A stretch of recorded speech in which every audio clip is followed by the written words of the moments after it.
ज्ञानतिमिरान्धस्य ज्ञानाञ्जनशलाकया चक्षुरुन्मीलितं येन तस्मै श्रीगुरुवे नमः।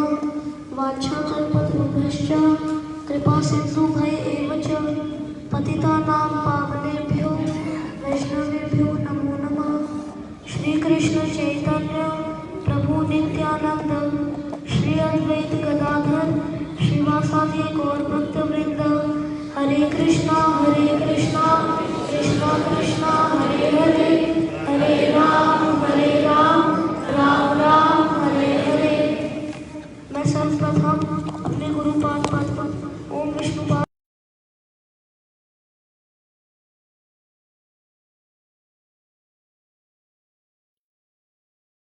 पश्चात यहाँ उपस्थित श्रीपाद माधवप्रिय प्रभु जी के चरणों में मैं दंडवत प्रणाम करता हूँ। तत्पश्चात यहाँ उपस्थित संजय प्रभु जी के चरणों में मैं दंडवत प्रणाम करता हूँ।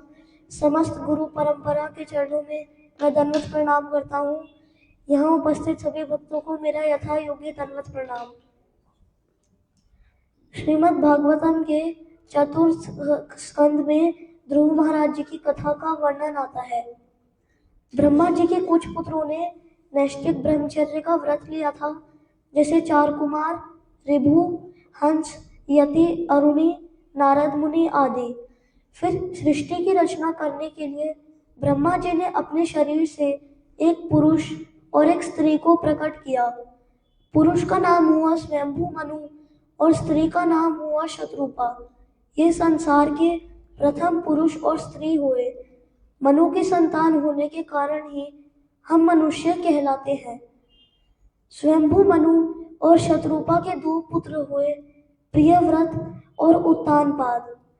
राजा उत्तानपाद की दो पत्नियां थी, सुरुचि और सुनीति, किंतु वे सुरुचि से अधिक प्रेम करते थे।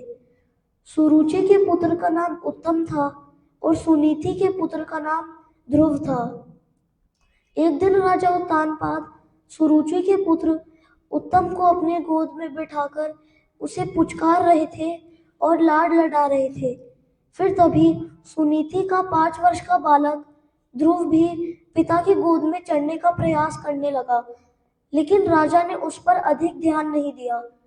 वैसे तो राजा दोनों पुत्रों से समान रूप में प्रेम करते थे, लेकिन वहां पर सुरुचि उपस्थित थी, इसलिए उसकी प्रसन्नता के लिए उत्तम को तो अपने गोद में बिठाए रखा और ध्रुव को अनदेखा कर दिया। सुरुचि का मन ध्रुव के प्रति द्वेष से भरा हुआ था। अभिमानवश वे कुछ इस प्रकार बोलने लगे जिसे पिता और पुत्र दोनों सुन सके। हे पुत्र ध्रुव, तुम अपने पिता के राज सिंहासन पर बैठने योग्य नहीं हो। वैसे तो तुम भी राजा के ही पुत्र हो, लेकिन तुमने मेरे गर्भ से जन्म नहीं लिया है, इसलिए पिता के राज सिंहासन पर बैठने के लिए तुम्हारे सारे प्रयास विफल ही होंगे। यदि तुम अपने पिता के राज सिंहासन पर बैठना चाहते हो, तो पहले तपस्या द्वारा भगवान नारायण को प्रसन्न करो, और हो सकता है कि उनकी कृपा से तुम्हारा अगला जन्म मेरे गर्भ से हो जाए। यह सुनकर ध्रुव क्रोध से भर गया और गहरी सांसें लेने लगा। उसे इस बात पर और अधिक दुख हुआ कि उसके पिता यह दृश्य चुपचाप देखते रहे, और उन्होंने अपने पत्नी के क्रूर शब्दों का जरा सा भी विरोध नहीं किया। ध्रुव तेज कदमों से चलकर रोता रोता महल के बाहर निकल गया और अपनी माता सुनीति के पास पहुंचा। जब सुनीति ने अपने पुत्र को रोते हुए देखा, तो तुरंत उसे पुचकारते हुए गोद में उठा लिया। जिन दासियों ने सुरुचि के क्रूर शब्दों को प्रत्यक्ष रूप में सुना था, उन्होंने भी सुनीति के पास आकर सारा हाल बता दिया। यह सुनकर सुनीति का मन दुख की पीड़ा से भर गया, क्योंकि उसके लिए यह अपमान सहना बहुत कठिन था। वे जंगल की अग्नि में फंसे पशु के समान जलने लगी। उसके आंखों से अश्रु की धारा बहने लगी, और वे इस बात पर विचार करने लगी कि इस परिस्थिति में क्या किया जाए। फिर सुनीति बोली, हे ध्रुव, तुम दूसरों के अहित की कामना मत करना, क्योंकि जो दूसरों को कष्ट देते हैं वे स्वयं अपना ही अहित करते हैं। तुम्हारी माता सुरुचि ने जो कुछ भी कहा है वे सही है। तुम्हारे पिता तो मुझे अपने महल की एक दासी भी नहीं समझते, तो पत्नी मानना तो बहुत दूर की बात है, और उन्हें इस बात पर लज्जा भी आती है कि उन्होंने मुझसे विवाह किया। इसलिए यह सत्य है कि तुम्हारा जन्म एक अभागी स्त्री के गर्भ से हुआ है। यदि तुम्हारे मन में अपने पिता के राज सिंहासन पर बैठने की थोड़ी सी भी इच्छा हो, तो तुम तुरंत अपने द्वेष को त्याग कर उनके उपदेशों का पालन करो। तुम बिना समय गवाए भगवान नारायण के चरण कमलों का भजन आरंभ करो, क्योंकि उन्हीं की ही कृपा से हमारे प्रपितामह ब्रह्मा जी इस सृष्टि की रचना कर पाते हैं, और तुम्हारे पितामह स्वयंभू मनु भी उन्हीं की आराधना कर कर उन्होंने भौतिक सुख और परम मुक्ति प्राप्त की थी। हे ध्रुव, भक्तों के प्रति भगवान का हृदय करुणा से भरा होता है, इसलिए तुम भगवान की भक्ति करो, क्योंकि मुझे भगवान के अतिरिक्त और कोई अन्य दिखाई नहीं दे रहा है, इसलिए मैं चाहकर भी तुम्हारी सहायता नहीं कर सकती हूँ। इसलिए तुम भगवान के पास जाओ, क्योंकि उनमें करोड़ों माताओं से भी अधिक ममता भरी हुई है। फिर सुनीति के शब्दों को ध्यानपूर्वक सुनकर ध्रुव ने घर त्याग दिया और वे वन की ओर चल पड़ा। जब नारद मुनि को ध्रुव के कार्यों और उनकी दृढ़ता के बारे में पता चला, तो वे विस्मित हो गए और उन्होंने ध्रुव से मिलने का निश्चय किया।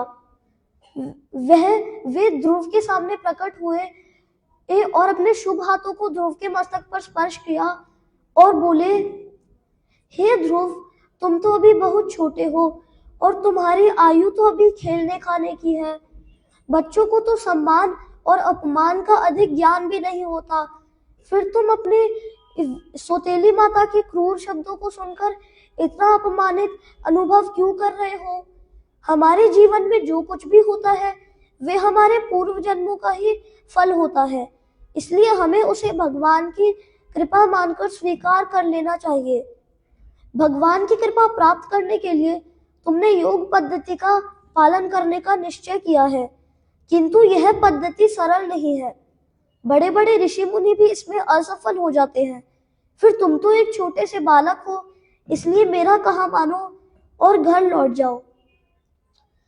वैसे तो नारद मुनि भगवान की इच्छा से ही ध्रुव से मिलने आए थे, और उनका उद्देश्य यह था कि वे ध्रुव को दीक्षा देंगे, लेकिन उससे पहले वे अपने शिष्य की परीक्षा ले रहे थे। वे देखना चाहते थे कि ध्रुव अपने निश्चय में अटल है या नहीं, लेकिन ध्रुव अपने निश्चय में अटल थे। नारद मुनि के उपदेशों को सुनकर ध्रुव बोले, हे महामुनि, आपके उपदेश तो बहुत हितकारी है और मन को शांति प्रदान करने वाले हैं, किंतु मेरा चित्त एक मिट्टी के घड़े की तरह है। एक बार टूटने पर उसे वापस जोड़ा नहीं जा सकता।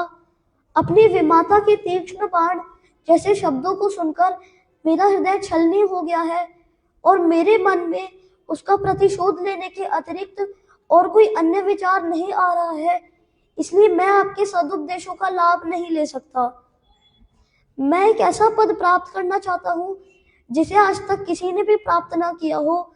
मेरे पिता, पितामह और मेरे प्रपितामह ने भी ना किया हो।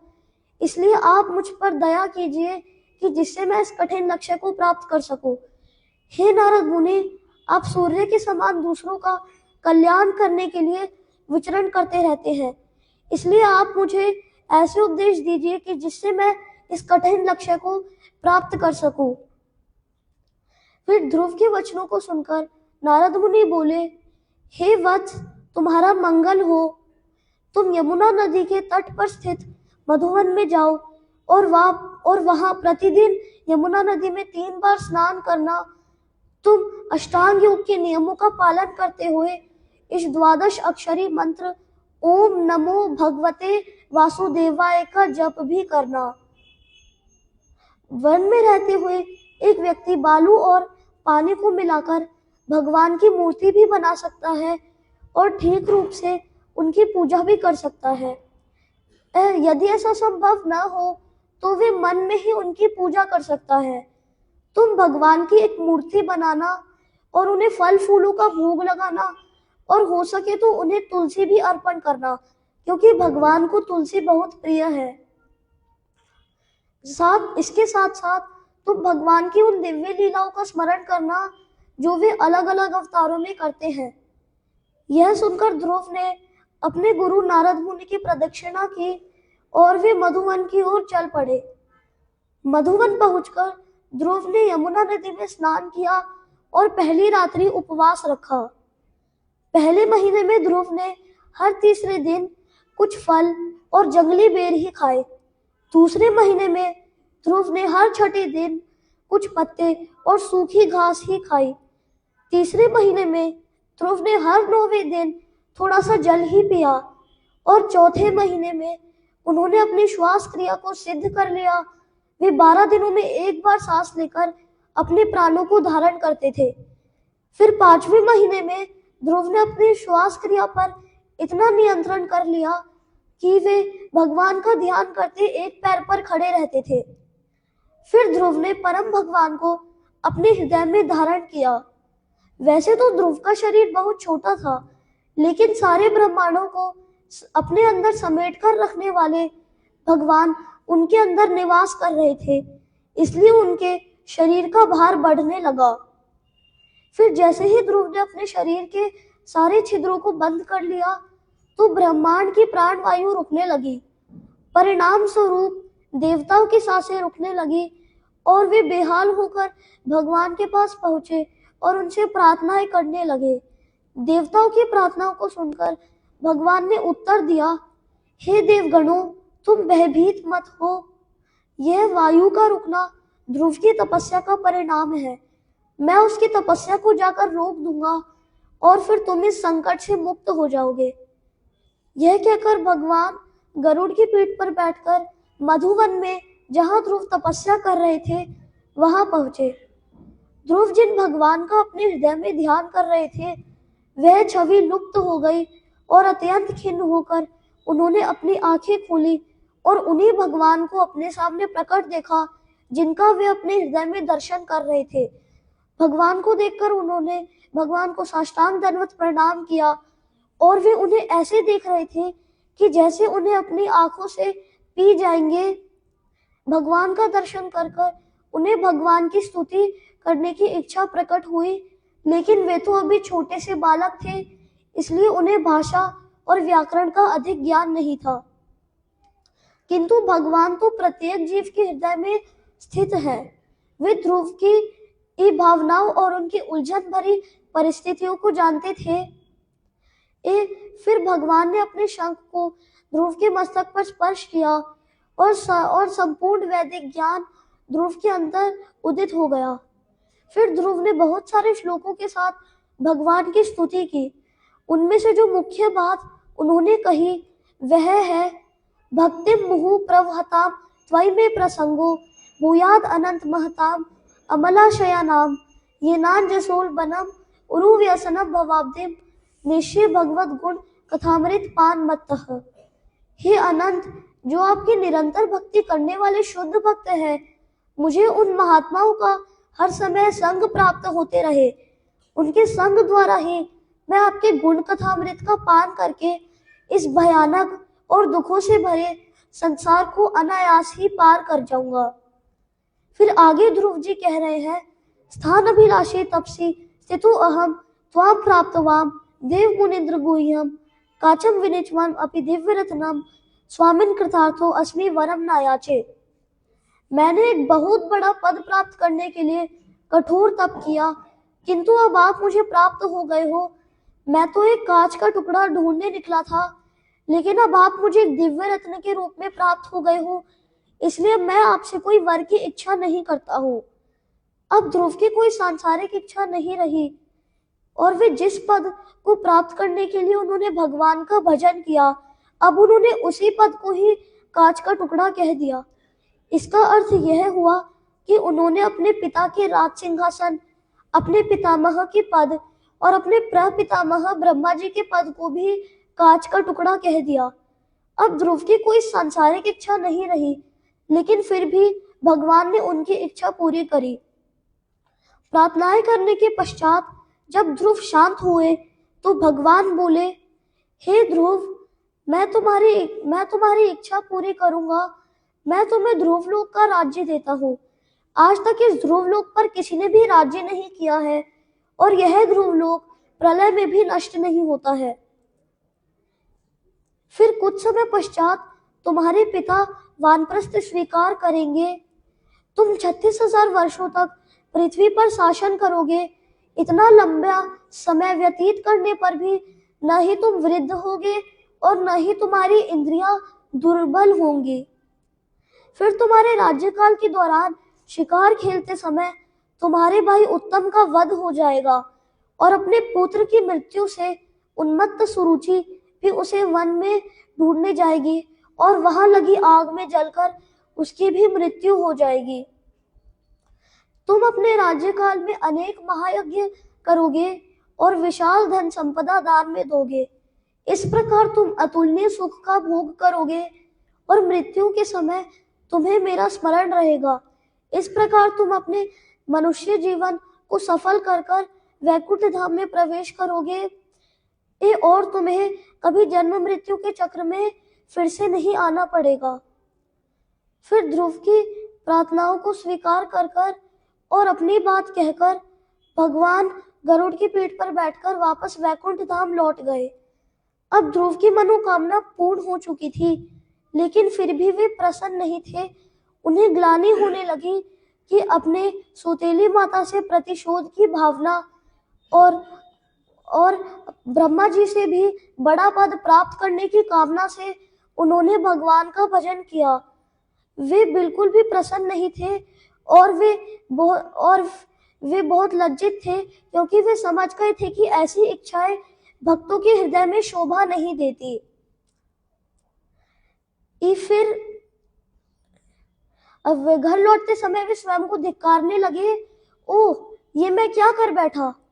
भगवान मनुष्य को जन्म मृत्यु के चक्र से मुक्ति और अपनी प्रेम भक्ति भी प्रदान कर सकते हैं, लेकिन फिर भी मैंने उनसे यह सांसारिक वस्तुएं ही मांगी।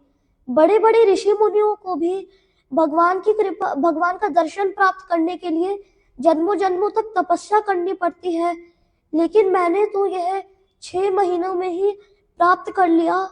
किंतु फिर भी मैं उस सुनहरे अवसर को खो बैठा और मेरा पतन हो गया।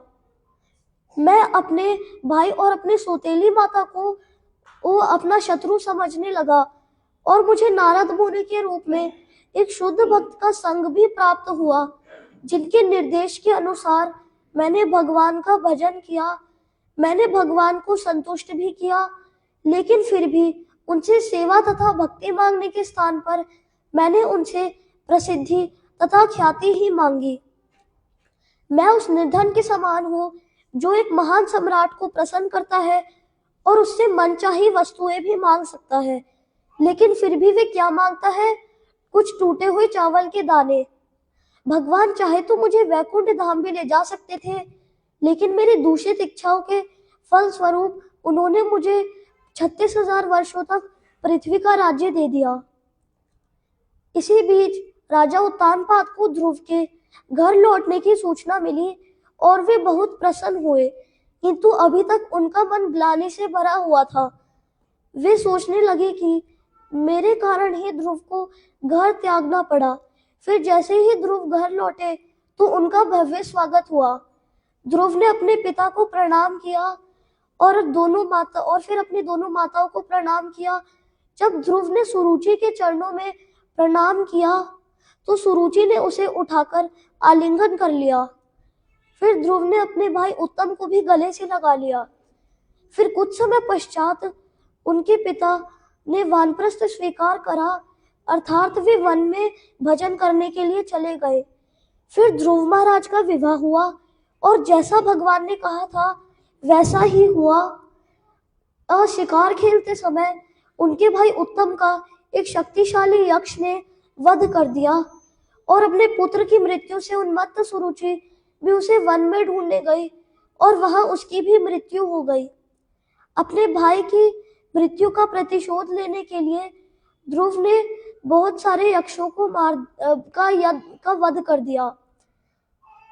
इस प्रकार ध्रुव ने 36,000 वर्षों तक पृथ्वी पर राज्य किया और अपना राज्य अपने पुत्र को सौंप दिया। फिर ध्रुव ने बद्रीनाथ की ओर प्रस्थान किया। जब वे अपने शारीरिक चेतना से ऊपर उठ चुके थे तो उन्होंने आकाश से एक विमान को उतरते हुए देखा, जिसमें भगवान नारायण के 2 पार्षद नंद और सुनंद थे। वे बोले, हे ध्रुव, हम आपको वैकुंठ धाम ले जाने आए हैं। यह विमान स्वयं भगवान नारायण ने आपके लिए भेजा है।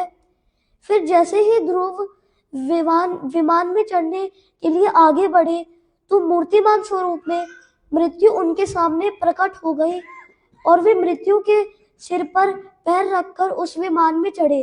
फिर जैसे ही वे विमान में बैठे उन्हें अपनी माता सुनीति का स्मरण आया। वे बोले, मैं अपनी माता को छोड़कर अकेले वैकुंठ धाम कैसे जा सकता हूँ? फिर नंद और सुनंद ध्रुव महाराज के मन की बात को समझ गए। उन्होंने एक और विमान की ओर संकेत किया, जिसमें सुनीति भी सवार होकर वैकुंठ धाम जा रही थी। इस प्रकार ध्रुव ने भगवान नारायण के धाम में प्रवेश किया। यही कहकर मैं अपनी वाणी को विराम देता हूँ। वांछा कल्पतरुभ्यश्च कृपा सिन्धुभ्येव च पतितानां पावनेभ्यो वैष्णवेभ्यो नमो नमः।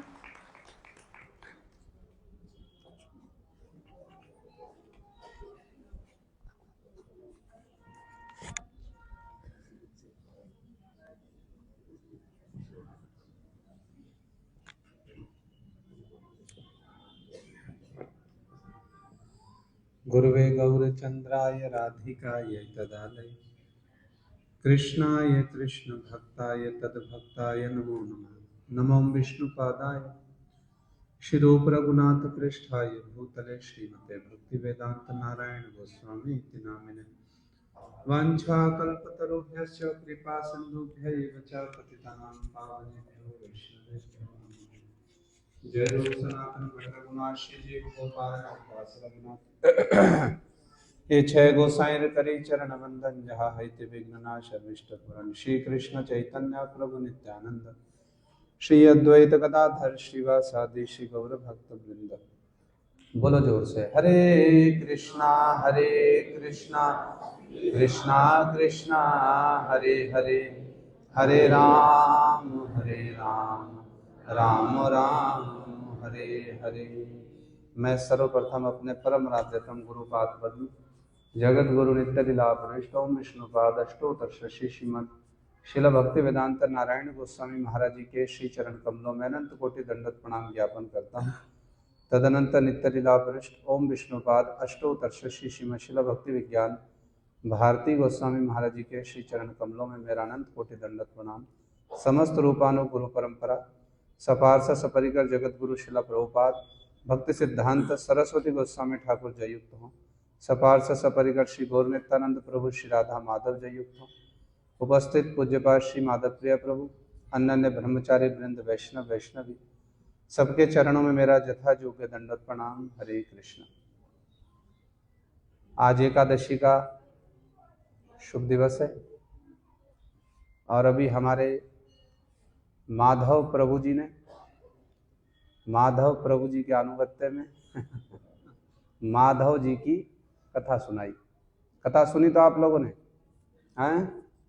अब मैं कुछ पूछ लूं?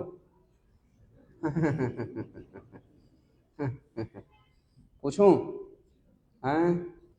भाई आपको टीचर पढ़ाकर गया, टीचर छोटा है देखने में, किंतु टीचर छोटा होने पर भी योग्य है बहुत, जान रहे हो तो हैं? हमारे माधव प्रभु जी ने कथा सुनाई ध्रुव महाराज जी की। श्रीमद् भागवत में ध्रुव महाराज जी का चरित्र बतलाया गया। स्वयं श्री चैतन्य महाप्रभु जी ने 100 बार से अधिक ध्रुव महाराज जी का और प्रहलाद महाराज जी का चरित्र सुना। प्रहलाद चरित्र और ध्रुवेर चरित्र शतावृत्ति करिया सुनैन सावहित। बड़े मन से महाप्रभु जी 100 बार से भी अधिक प्रहलाद जी का और ध्रुव जी का चरित्र सुना करते थे। क्यों? क्योंकि भक्तों का चरित्र श्रवण करने से हमारे में भी, हमारे हृदय में भी भगवान के प्रति भक्ति करने की प्रेरणा उत्पन्न होती है। ऐसा ही है तो हैं?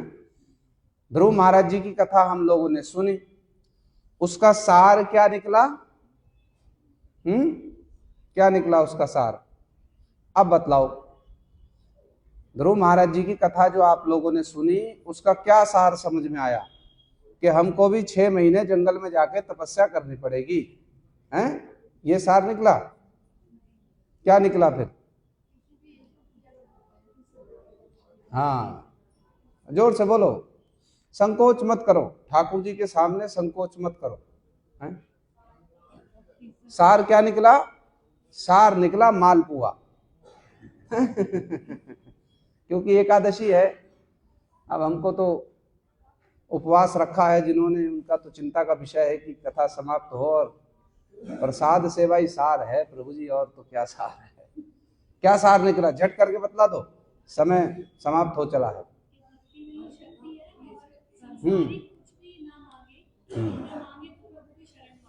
बहुत बढ़िया, और बतलाओ, जल्दी बतलाओ, और थोड़ा सा फाइन बतला दो, कुछ पास में पहुंच गए हो, और थोड़ा बतला दो।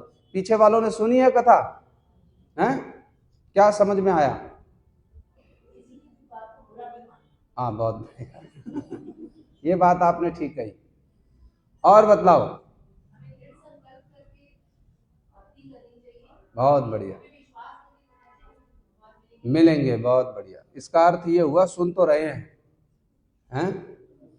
अब नहीं सुनोगे तो जाओगे कहाँ? हम तो सुनाने के लिए ही बैठे हैं। देखो, सार बात ये है, ध्रुव महाराज जी सकाम भक्त हैं। सकाम भक्त समझते हैं? भक्तों की 2 ही मुख्य श्रेणी हैं, एक सकाम भक्त, एक निष्काम भक्त। ध्रुव महाराज जी ने प्रारंभ में कामना लेकर के भगवान का भजन किया। क्या कामना लेकर निकले? छोटे बालक थे, उस पर भी क्षत्रिय, जो वास्तव क्षत्रिय होते हैं, स्वभाव से कैसे होते हैं? ऐसे वाले, समझते हैं? तो कुछ थोड़ा बोल दो, हमको ऐसा बोलते हम क्षत्रिय होते ना। आजकल तो सब मिला जुला हो गया, किंतु जो वास्तव क्षत्रिय हैं, ध्रुव महाराज जी ने कहा प्रहलाद जी को, ध्रुव महाराज जी ने कहा नारद जी को। जब नारद जी समझा रहे छोटा बालक है, अरे माता ने कह दिया, तुम्हारी माता ही तो है, कोई बात नहीं, विमाता है, माता जैसी है। क्षत्रिय होने के कारण क्या बोल रहे हैं? प्रभु, मैं क्षत्रिय हूं, और क्षत्रिय के लिए वाक बाण को सहन करना है, जो प्रत्यक्ष बाण मार दे कोई, उससे भी अधिक कठिन है क्षत्रिय के लिए वाक बाण को सहन करना। ऐसी बात कह दी, क्या हो गई? हमको तो हर्ट कर दी बात। होता है ना ऐसा? तो ध्रुव जी क्या कह रहे? मेरे लिए सहन करना बड़ा कठिन है, छोटे से बालक है, हट करके बैठे हैं, तो क्या करोगे? बस ऐसा उपाय बतला दो जाकर के जिससे ऐसा पद प्राप्त कर लूं जो ना भूतो ना भविष्यति, ना पहले किसी ने प्राप्त किया हो और ना कोई भविष्य में प्राप्त कर रहे। बतला दो। नारद जी ने समझाया, समझ में नहीं आई बात। नारद जी जानते हैं क्षत्रिय है और आत्मसम्मान पर ठेस पहुंची है, अभी नहीं सुनेगा, कर लेने दो इसको कर लेने दो। तो नारद जी ने उपाय बतला दिया, ओम नमो भगवते वासुदेवाय, जाकर जपो। इतनी कठोर तपस्या की, अब समझो बात को, इतनी कठोर तपस्या की कि 6 महीने में भगवान नारायण ने साक्षात दर्शन दे दिया। साधारण बात है?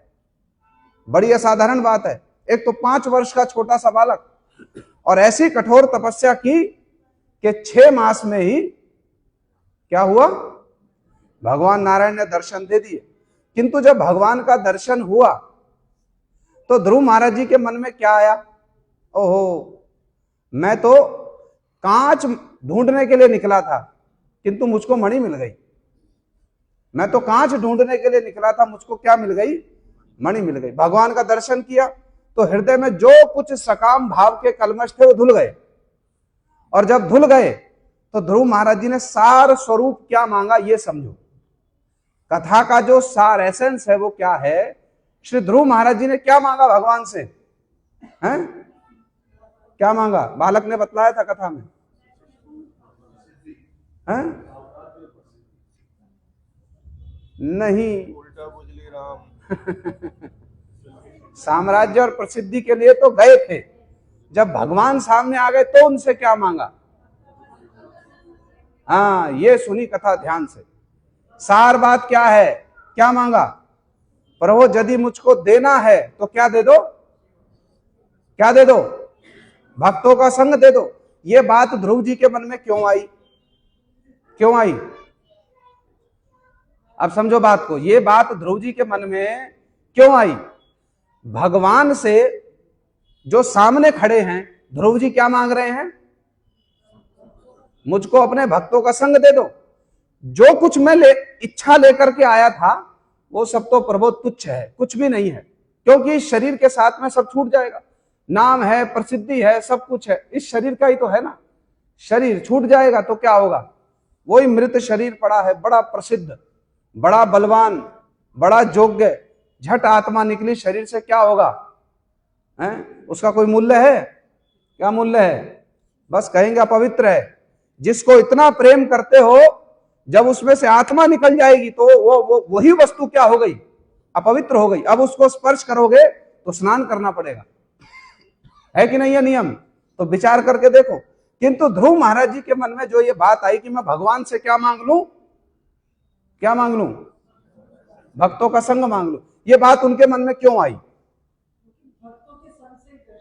हाँ, जो उनको नारद जी का किंचित सा संग मिला ना, ध्रुव जी समझ गए इस बात को।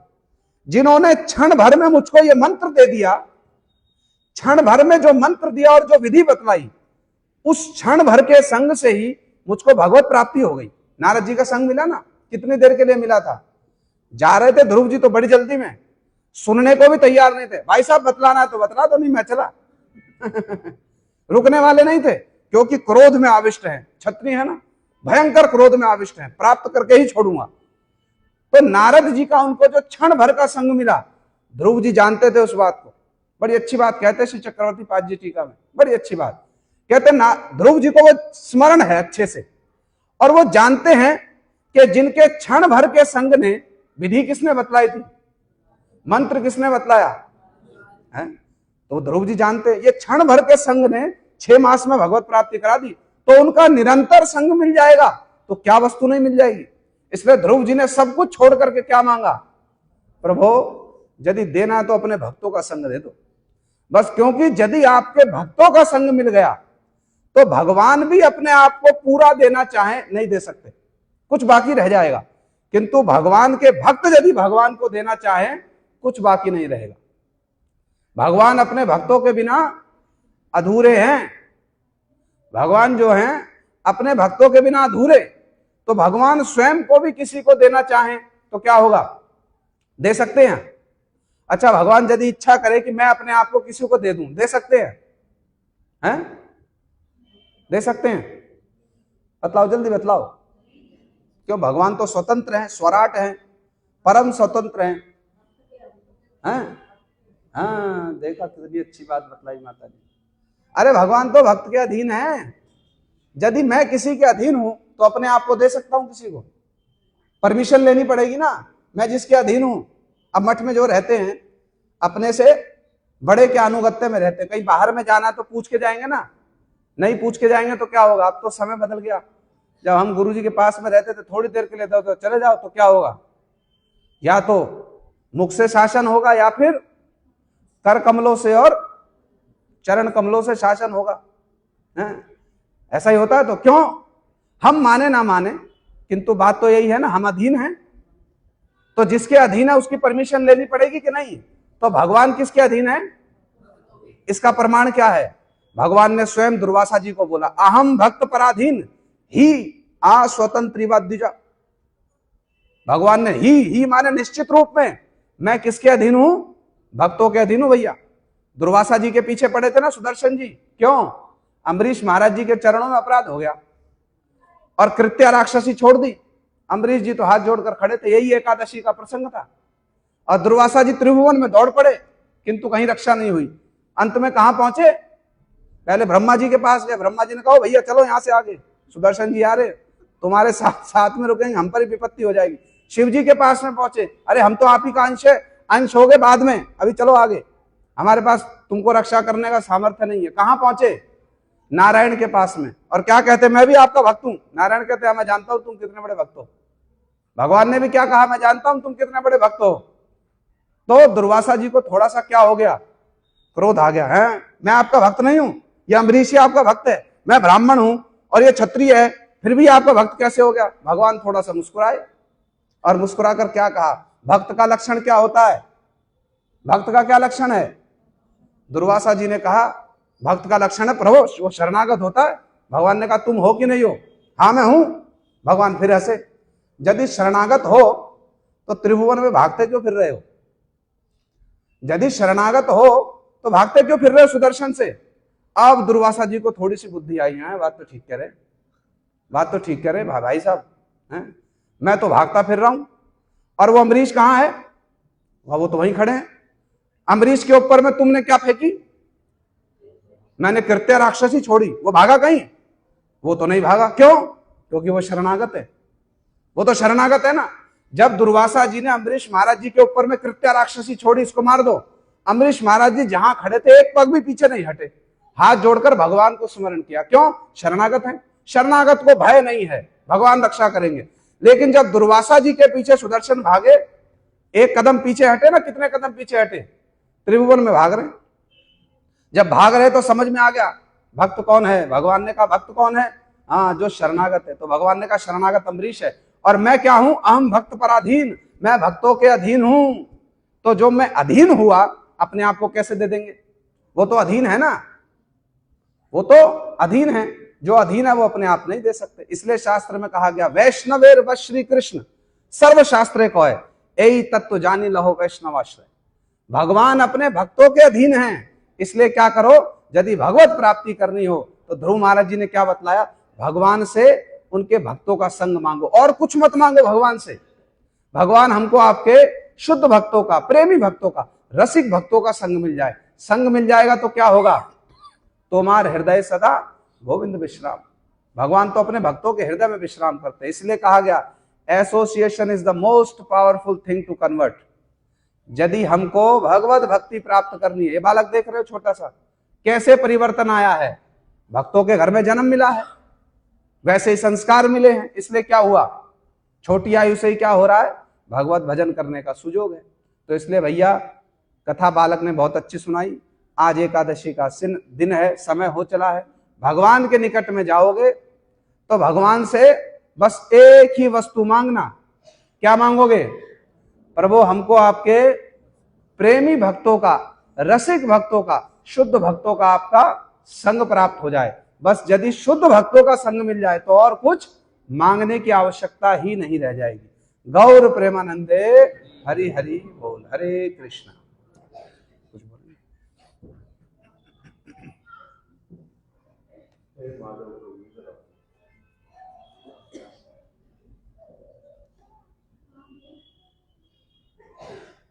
प्रोसेस से ध्रुव चरित्र आपने स्मरण किया और सुनाया बताना बोले। पहले रजिस्टर में पापा ने लिखा, इससे पहले तो ये बता मैं क्या बोल रहा हूँ अभी।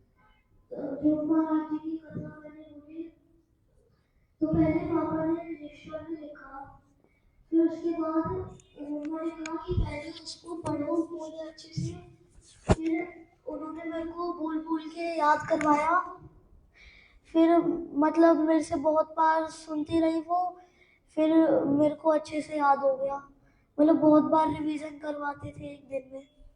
और फिर मैंने आज फिर आज मैं उन्हीं की वजह से मठ में सुना पाया हूँ, इसलिए उन दोनों को क्या करता हूँ, इसलिए उन दोनों को मैं प्रणाम करता हूँ। हरे हरे कृष्णा।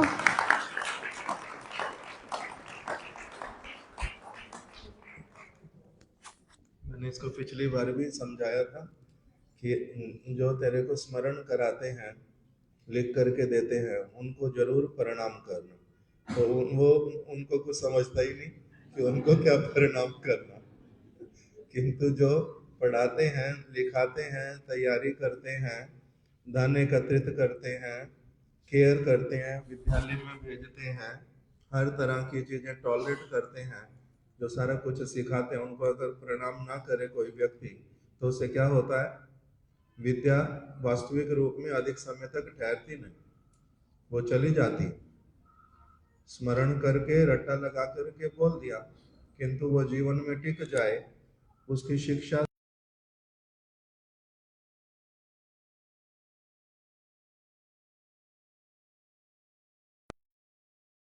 उनके प्रति कृतज्ञता रखना, उनका वही वास्तविक रूप में मेरे को जो है भक्त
हरे कृष्ण किम जयो जयो गौरा चांदे आरती को शोभा।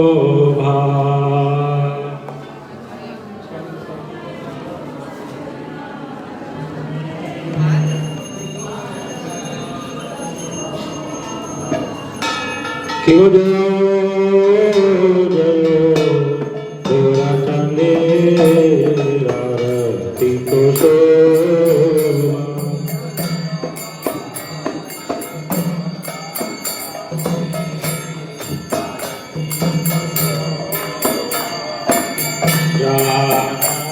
विधात भक्ति अनल शोभा।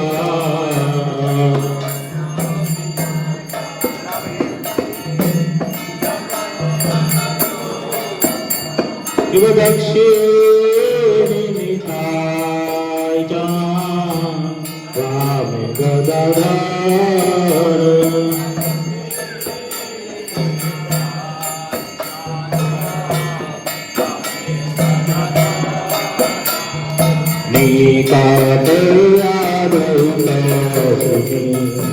व्यास चक्रधर।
Dula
जय श्री श्री गुरु ग्रामनिका गिरिधारी श्री राधा विनोद बिहारी श्री श्री राधा माधव जो की सर्व विष्णु प्रदाता श्री गिरिराज गोवर्धन महाराज की श्री वृंदा देवी तुलसी महारानी की श्री गुरुपाद पद्म की जय नित्य लीला प्रभु श्री श्रीमद भक्ति विज्ञान भारती गोस्वामी महाराज की जय नित्य लीला प्रभु श्री श्रीमद भक्ति विधान नारायण गोस्वामी महाराज की जय नित्य लीला प्रभु श्री श्रीमद भक्ति प्रमोद पुरी गोस्वामी महाराज की सपार्षद शिला प्रभुपाद की श्री रूपानुगुरु परंपरा की श्री एकादशी तिथि माधव तिथि की श्रीपाद माधव प्रिय प्रभु की श्रीपाद संजय प्रभु की अनंत कोटि वैष्णव वृंद की श्री राधा माधव गौड़िया मठ की सत्य सेवक वृंद की भुवन मंगलकारी हरिनाम संकीर्तन की हिताई गौर प्रेमानंदे हरि हरि।